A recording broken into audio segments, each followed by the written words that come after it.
And I became involved in humanitarian aid when the war in Bosnia started. There was a war going on not very far from where I was living with my family, and I felt compelled to do something.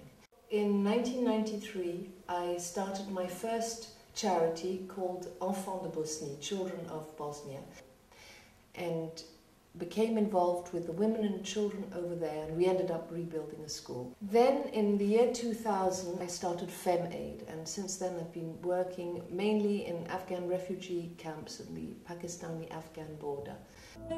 The Taliban denied women the legal equality they achieved 4 decades earlier.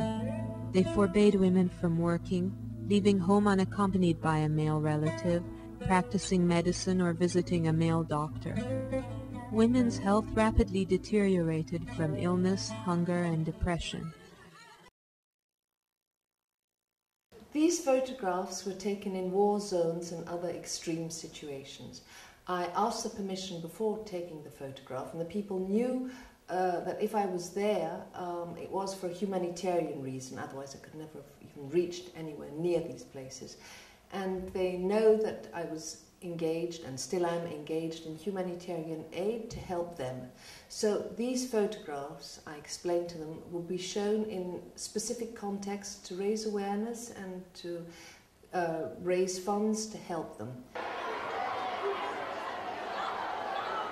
Is Afghanistan, does it mean anything to people in this class? Yes? Just raise your arm if you've heard about it or thought about it in recent times. Now, I just want you to take you to Afghanistan in your imagination, okay? Because places at the other end of the world are sometimes very, very difficult to imagine. All right. You've probably heard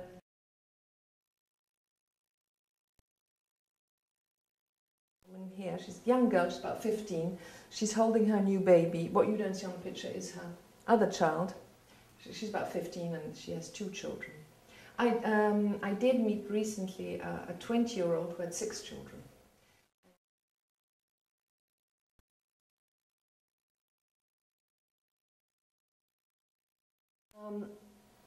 Education empowers women. It's statistically proven that infant mortality goes down when women learn how to read. It just means that they're going to take over the responsibility of the health of their family. They can read the instructions on medication, and they can access all kinds of knowledge which empowers them and helps them help the rest of their family. So they have very little to lose, you might say, but they know they have everything to gain from education and from anything that's going to empower them and help them and their families. We're a global world, that nothing happens in isolation. What happens under the Taliban regime will have consequences, and does have consequences, on girls' lives today. The world is far less safe today for girls than it was, say, 25 years ago. Women deal with survival and help kids imagine the future, because they're the ones saying, when you grow up, and if you go to school, and when you do this, this is going to happen. It gives them the sense that their health and well-being have value to themselves and to society in general. That it is not normal to suffer, that it is not normal for their children to suffer.